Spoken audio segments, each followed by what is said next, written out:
Hello everyone, welcome to our Let's Play series of Fallout 1.5 Resurrection. This is Colonel RPG as usual, and I'm very happy that you're supposed to join me today as we talk to the 12th, and I believe that guy's the 11th, I'm not really sure. Yeah, so these guys have been living here in squalor, basically, put in prison basically for, I don't know, they basically did bad things to the savior. And then they got chosen. As we found out last episode, they got chosen to be reborn, and then basically that meant that sooner or later they'd be put in here. So yeah, I have to put an end to these things. Will you help me? I'm sorry, but I won't let my chance slip again. The chance to quickly kill myself while I still have the strength to do that. He rolls up the sleeves on his right hand and exposes a large section of his arm with no skin, revealing just revealing just pulsating muscle. The decomposition of his cells already started. I can do it now, thanks to you. You gave me the resolve and the means. I'll take again from the guards. I would like to be alone doing it. I wish you good luck. Put a good use to what time you have left. Goodbye, then. Well, there's a guy here, the 11th reborn. Hey, man. He screams. Well, I can kill him. Let's be merciful here. Shotgun to the eyes. And there we go. 11th reborn was critically hit in the eyes for 104 hit points. The loss of an eye is too much for him, and he falls to the ground. He was already on the ground. Don't shoot that guy. Okay, let's see what he had. He didn't have anything. We've got a pot there. I suppose that's where they poo. There's a lot of poo all over the place, so that pot must be overflowing. Now, we found out last episode that we could remove the control rods from there. I'm not really sure what it means, the control rods. What? I mean, I know what a cooling rod is. That's a thing in nuclear power plants, as far as I'm aware. But a control rod? Is that supposed to be the same thing, or am I just uneducated? So I'm gonna try and activate I'm gonna try and come back up here and see what we can do in this computer, I believe. And I unfortunately cannot fix that machine. So fixing that is not gonna help. So insert security card. So I'm just gonna activate self-destruction, I guess. I guess that's it. I guess that's the end of this place. I really didn't want to do this. I wish I could save it and bring people here, or make it a secret, or try to fix or spend my life. That would be so easy to implement multiple endings for this. But maybe the game has something in store for me. Hopefully it does. Let's activate self-destruction. Let's 5 minutes silent countdown. Do you really wish to start self-destruction? Yes, I do. And that is that. The base will be destroyed. Great, but we must escape it before that happens. Yes. Why did you say it like you don't like the fact that it's going to be destroyed? Do you want to take the stuff with you or something? Don't worry, it's all going to be fine. I got to save before this started, so it's all good. There we go. Let's get out of here and go to the 3rd floor. And of course, there's a couple of elevators ready. We have mostly seen all that we need to see, I think. Except for the robot. I could never figure it out to how to activate the robot on the 1st level. Couldn't find a normal minigun. I probably should. But, well, it's gonna be for another playthrough, I guess. Let's go up here. And I imagine... No, that's not gonna be any cinematics or anything. Although they could theoretically use... I think it's not in the Fallout 2 thing, in the Fallout 2 game files. Is that one? Is that the one? Is that the one? That's not the one. Okay. Let's get out of here. Let's get out of here.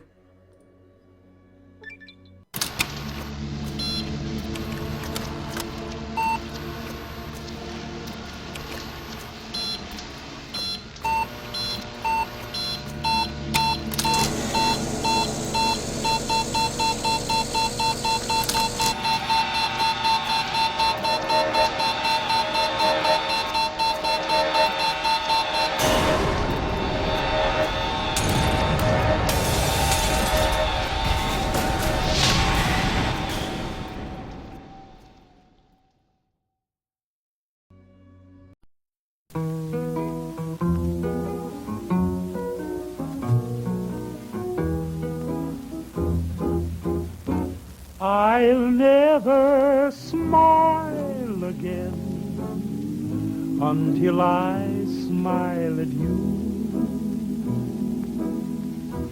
I'll never laugh again. What good would it do?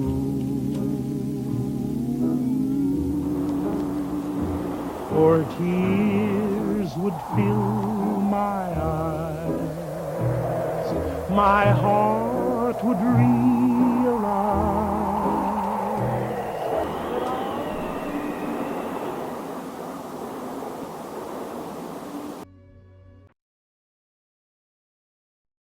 The explosion completely destroyed the Rebirth base and killed many unsuspecting ghouls and their prisoners. Oh.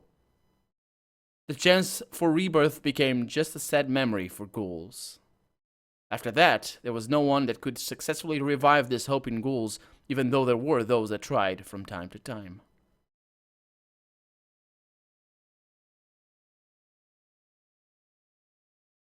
You didn't know how much time you had left, but it was certainly not much.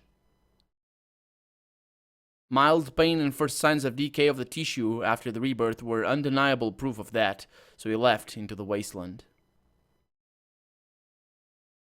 Alone, and armed only with a pistol so you could reconcile with your fate and end your life before a painful and several weeks-long death catches up with you.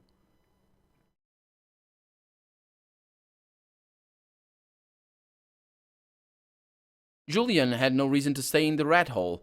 When he and his people left, the city disappeared. Well, that's a good thing. Julian felt responsible for his people, though they were practically a band of killers and intended to look after them. Okay, so they became raiders, I imagine. Under his command, they became a feared raider band. That was the only way they could make a living. Yeah, I guess it probably would have been better if I helped the other guy then. Alexa, who was responsible for Maria's death, was dead, but that did not help ease George's grief in any way. He spent the rest of his life mourning the death of his daughter.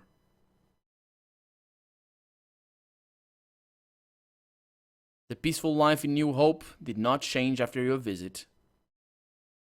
This small village with aging inhabitants had no hope for the future, and when the residents died off, it disappeared forever.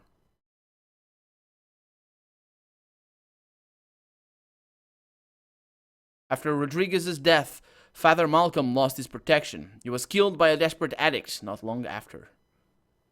Ah, yeah. Without Malcolm's shop and Rodriguez's casino, the life in Lost Town died down. All that survived were rumors that raiders were hiding somewhere below. Didn't I kill them? Yeah. Thanks to a big and successful order, Frederick managed to get his company out of trouble. Look at that picture right there. Pretty cool. In time, Frederick's dream, capable of accepting bigger orders, became serious competition for Sadit Caravan. Carrie spent most of her time on the road. She made a living as a trader and gunslinger. She had no interest in returning to Sadit, and least of all heading the Crimson Caravan. What happened to her dad, though? As the head of the company, Dimitri continued to be more than willing to send caravans through even the most dangerous areas. The company lost several customers and employees because of that, but they persevered. How would you lose? You're getting business. Anyway, there was always someone willing to send goods as fast as possible, no matter the cost, and someone willing to risk it.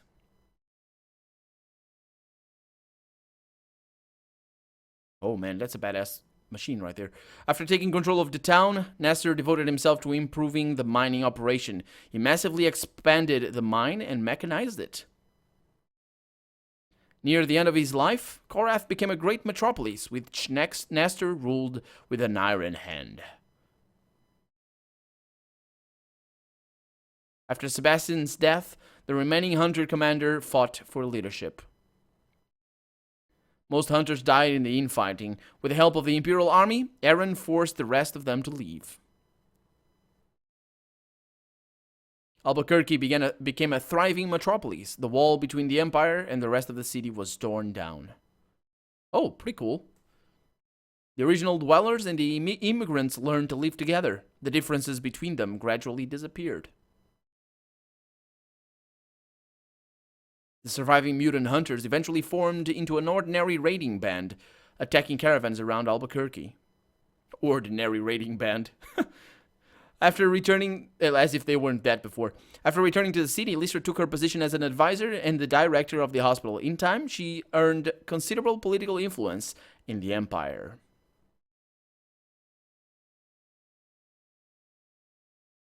Without Vex's interference, William's business flourished, which benefited the whole of the suburbs. And this is Albuquerque. That's a pretty cool picture right there. However, it did not bring him much happiness. Doreen died in a few years, and Penny ran away from him shortly after. Oh. That's his wife's, I believe. Alone, without his women, William lost his zest for life. He shut himself in his house and doesn't meet him with anyone. Not even to eat. The super mutants that camped in the hunter's base continued their journey east. Nobody knows how far they went. No human can follow them through the hostile land. Or wants to.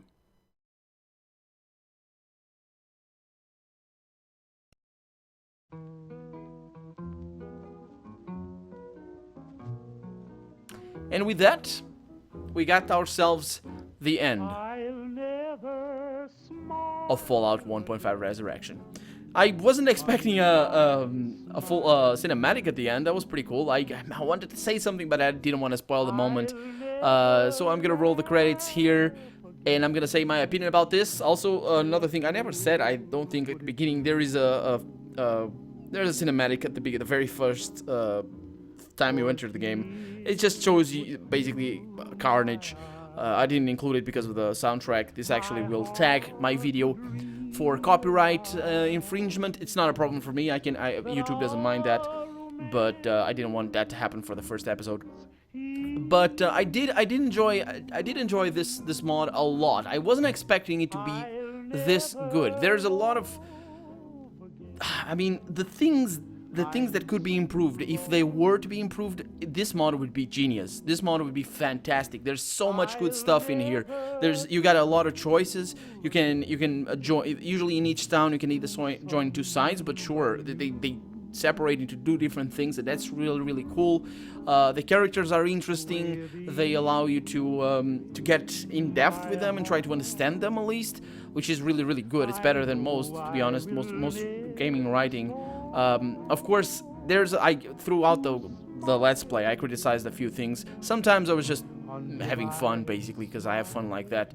But other times I really meant it. There's some things that really stand out as weird. There's some lines, some characters' motivations that stand out as weird, and basically it's all down to writing quality. Really, I really thought that it was a missed opportunity for the last boss. He was just not the last boss, but the savior. He basically was a madman. It's a shame that it wasn't really a really interesting character like the Master, for example, or Frank Horrigan. Frank Horrigan is not an interesting character, but the President is, and he's got this whole thing going on. It's generally speaking, this is way better than I was expecting. This is really good for a mod, and if it were a game in itself, it'd probably be just a fantastic RPG. It's a really good RPG. I played and had fun with way worse stuff than this for sure.